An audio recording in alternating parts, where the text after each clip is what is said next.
Por minha vez também eu cumprimento a todos com a paz do Senhor, amém? Um salmo com os irmãos, salmo de número 128, em nome de Jesus, o nosso Senhor. Nós estamos em um culto denominado como o culto da família, ou culto para a família em nome de Jesus. É um momento em que a família se reúne para, de fato, ouvir uma instrução de Deus, ouvir uma instrução da palavra de Deus acerca da família. E no século em que vivemos, no sistema mundano em que presenciamos, todos os dias a família, ela é de fato vilipendiada, atacada, deturbada. O sistema mundano, ele não tem brincado com a família brasileira e com a família mundial. Todos os dias nós vemos ataque à nossa instituição chamada família, a fim de deturbar princípios e valores constituídos pelo próprio Deus, constituídos pela própria palavra. Nós vemos adágios populares criados pelos extremistas, pelos movimentos intitulados feministas, movimentos intitulados como defendendo a causa de grandes minorias, que são movimentos que a todos os dias deturbam a Bíblia Sagrada, deturbam os mandamentos e deturbam também a família com o único objetivo de destruir a família. E um dos adágios mais citados nos dias de hoje é que não há família perfeita. No intuito desse de não há família perfeita, num sincretismo religioso, numa artimanha diabólica, incutir na mente das pessoas de que a família perfeita, ela se trata na questão de qualquer pessoa, gênero, sexo e etc. Mas nós, pela palavra de Deus, podemos afirmar que há sim uma família perfeita. E a família perfeita, ela é criada, ela é o modelo, ela é instituída, ela é catalogada pelo próprio Deus e a sua palavra, quando ainda no Jardim do Éden, Deus os criou macho e fêmea, mulher como ajudadora, homem como cabeça, para que assim se instituísse no Jardim do Éden o modelo de família perfeita, o modelo de família tradicional, e a ordem era que se multiplicasse, e a ordem era que frutificasse, para que assim o plano de Deus, o projeto de Deus se concretizasse sobre a face da terra. Nós vamos ver que o salmista aqui, ele faz alusão ao homem que teme ao Senhor, ele é bem-aventurado, ele será feliz na sua família. Nós podemos ver exemplos bíblicos de homens, de famílias bem-aventuradas, de famílias perfeitas. Não que essa perfeição não vai estar incutido no dia a dia, não vai estar introduzido no dia a dia problemas, não vai ter crises em meio à família. Não é isso. A família, ela é perfeita quando ela é criada segundo o modelo de Deus, quando eu já expliquei. Porque Deus, ele constituiu essa família ainda no Jardim do Éden. Nós vamos ver famílias segundo o modelo de Deus, que passaram por crise, mas foram mais que vencedores, foram vitoriosos e cantaram o hino da vitória, porque de fato buscaram a solução das suas crises, nos seus problemas no Senhor. Nós vamos ver Abrão e Sarai. É uma história linda, e eu costumo dizer magnífica, porque nos ensina muito. A Bíblia vai narrar, irmãos, em Gênesis capítulo de número 11, a morte de pai de Abraão. De Abrão, na época. Depois o nome mudado, Abraão, depois de Sarai e Sara. Nós vamos ver que Deus, ele fala com Abrão. E ali agora ele dá uma ordenança, ele diz, olha, sai da tua terra, sai do meio da tua parentela e vai para uma terra que eu vou te mostrar. Ou seja, o homem ia ser peregrino. Ia ter que sair da terra dele, do meio da parentela, do meio dos familiares, e quando eu vejo essa narração, eu entendo que Abraão era um homem bem-sucedido, porque ele saiu levando tudo quanto ele tinha, gado, ovelhas e etc., e ia consigo ainda levando servos, que nos dias de hoje denominamos como empregados.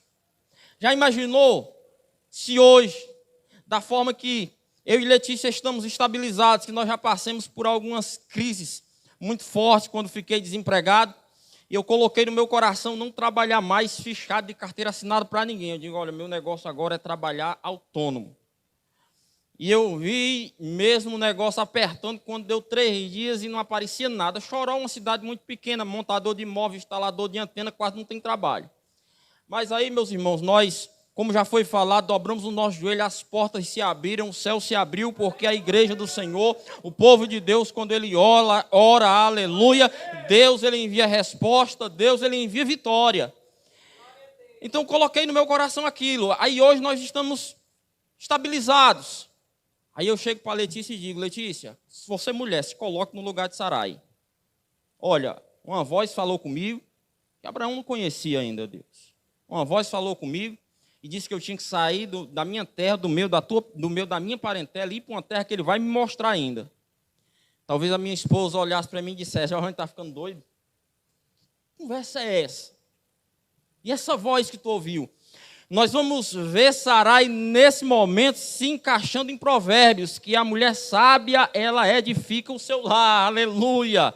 A mulher virtuosa, quem achará, aleluia. O seu valor muito excede o de rubis, bendito seja o nome de Jesus. Nós vamos ver exemplos de mulheres sábias, mulheres virtuosas na Bíblia.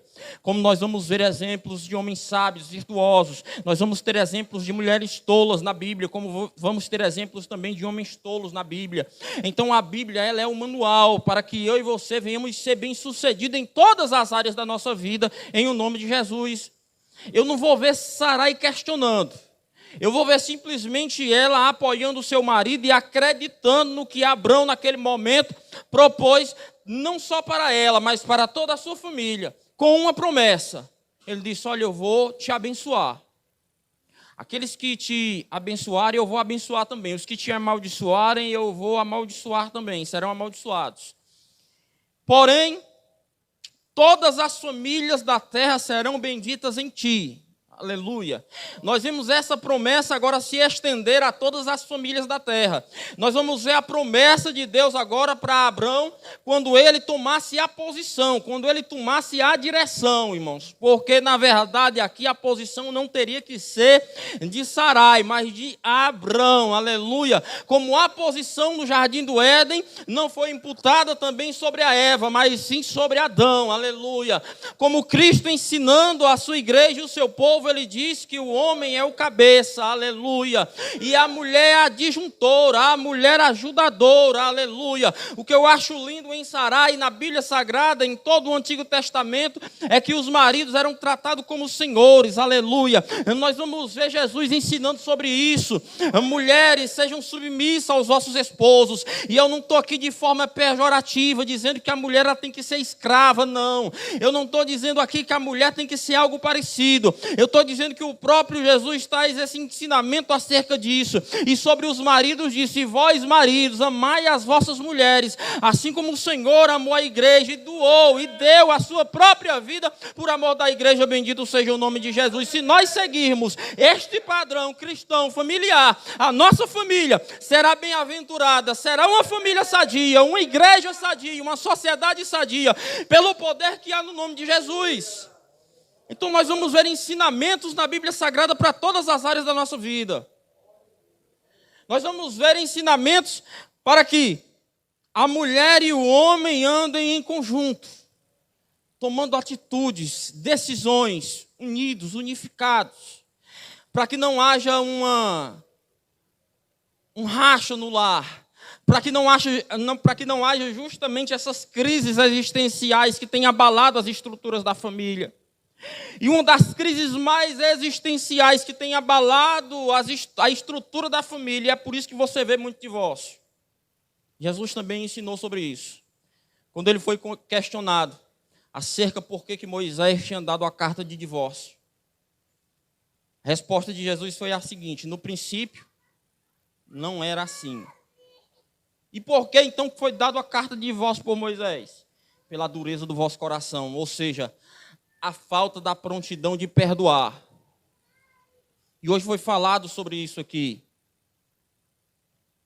Nós estamos vivendo dias em que os corações das pessoas têm se trancado ao perdão. E isso, de fato, tem adoecido o seio da família. Porque o perdão não liberado é uma raiz de amargura. E a Bíblia nos ensina isso. Cuidado. para que nenhuma raiz de amargura, ou seja, nenhuma, se ele coloca nenhuma é porque tem várias, ou seja, nenhuma raiz de amargura brotando em vosso coração vos perturbe, ou seja, toda pessoa que tem raiz de amargura, irmão, no seu coração, ele é perturbado, ele não tem paz. Ou seja, nenhuma raiz de amargura brotando em vosso coração vos perturbe, e muitos por ela sejam contaminados. Então nós vamos ver que o modelo da família, irmãos, ela se enquadra segundo a estrutura da Bíblia Sagrada.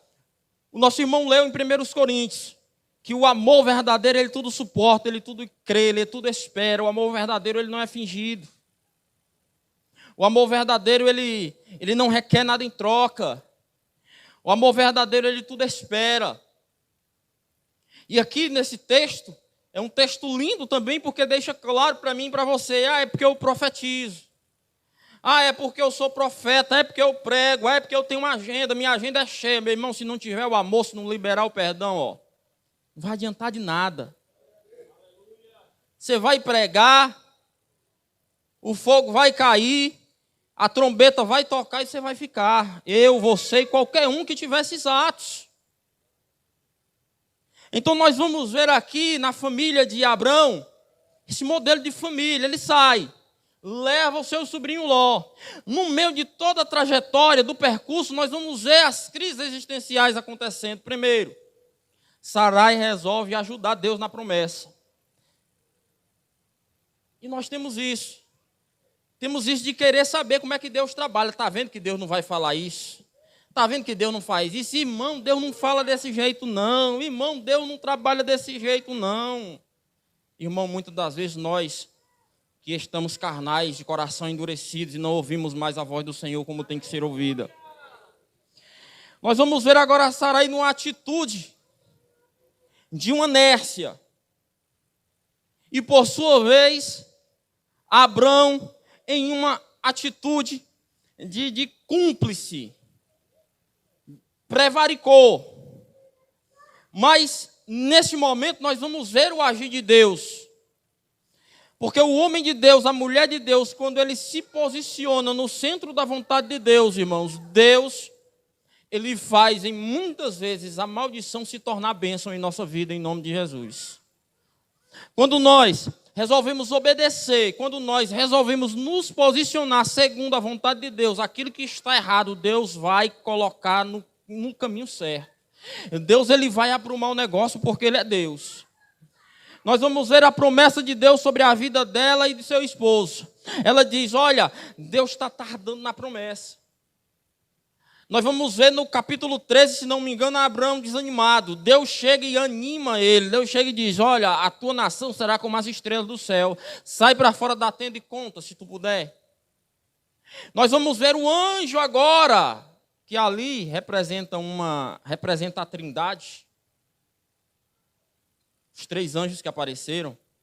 Se não me tomo por engano, a teologia dá o nome de teofania. Todas as vezes que se destaca o anjo do Senhor, nós entendemos pela teologia que ali é o próprio Cristo encarnado. Então ali, 3 anjos. E por que representam, ao meu entender, a Trindade? Porque Abraão, ele se curva. E nós não vamos ver outro anjo aceitando o homem se curvar, senão quando se destaca o anjo do Senhor. E ele diz, olha, Sarai, a tua esposa, vai ter um filho. E ela dentro da tenda, ela ri. E mulher, irmãos, às vezes é um bicho complicado.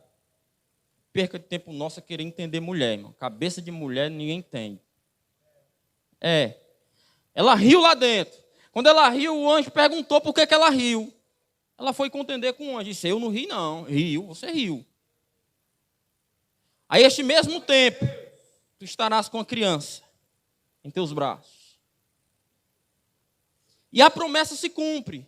Mas olha o que acarretou a atitude imprudente de Sarai, quando ela agora, irmãos, coloca a serva H, a egípcia, assim, quando eles saíram do Egito. Olha, toma a minha serva, conhece ela vai te dar a nação prometida por Deus. Mas só que Deus havia prometido a semente dela.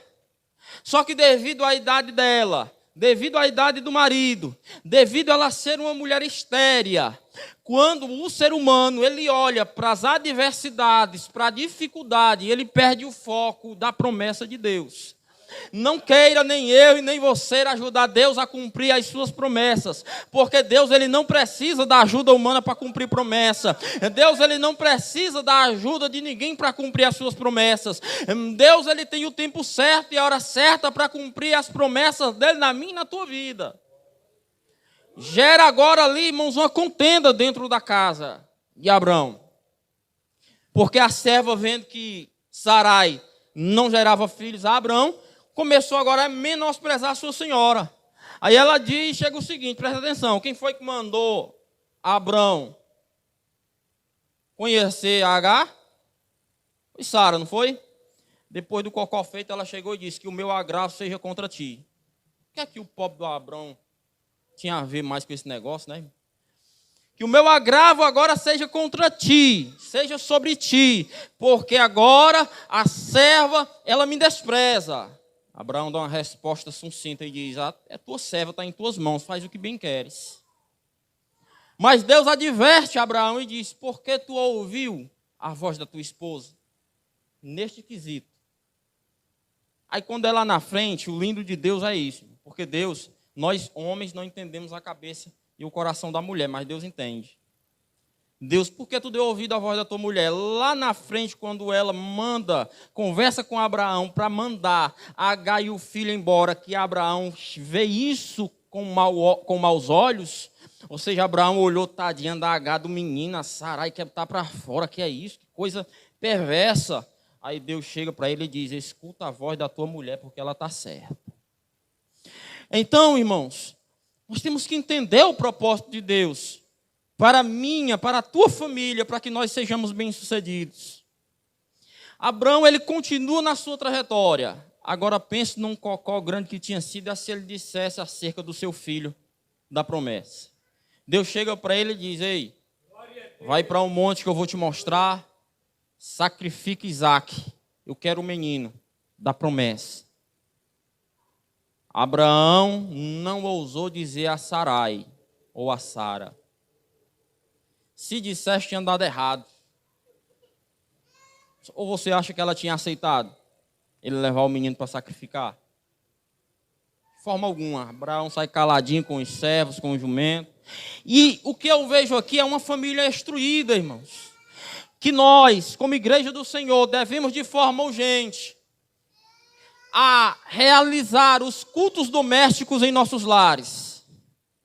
A ensinar os nossos filhos os princípios básicos do cristianismo, os princípios básicos da Bíblia Sagrada, porque se eles não aprenderem isso de mim e de você, eles vão aprender na escola os princípios mundanos, bendito seja Deus. Nós vamos ver que o menino sabia do sacrifício.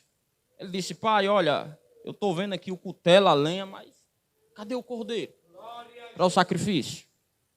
Nós vamos ver o próprio Deus instruindo o povo saindo do Egito. Quando Moisés ia tirando o povo do Egito. Quando foi instituída a primeira Páscoa. Nós vamos ver Deus dizendo, olha, e vos será por mandamento perpétuo, e acontecerá quando vossos filhos vos perguntarem que culto é este, com que vós cultuais, vocês dirão, este culto é o culto do sacrifício, com o qual Deus nos livrou da mão dos egípcios, bendito seja o nome de Jesus. Nós vamos ver nessa família algo interessante. O homem bem-aventurado é aquele que teme ao Senhor. E temer ao Senhor é o princípio de toda da sabedoria. O homem que teme ao Senhor, ele será feliz com a sua família. Quando Abraão vai ajeitar o casamento para Isaac, quem lembra o que aconteceu? Ele chama o servo, o mordomo, e diz, olha, o meu filho vai casar. Coloca a mão debaixo da minha coxa. Faz um juramento. Que tu não trará mulheres para ele, ou mulher para ele, senão uma das casas do seu tio Labão. Ou seja, Abraão se preocupou com o casamento do filho. Ele não poderia casar com um estrangeiro. Hoje a igreja, irmão, ela não se preocupa. É crente namorando com descrente, é um negócio terrível. E aí entra um julgo desigual. Amanhã ou depois, a família está desestruturada, casa, tem filhos, separa.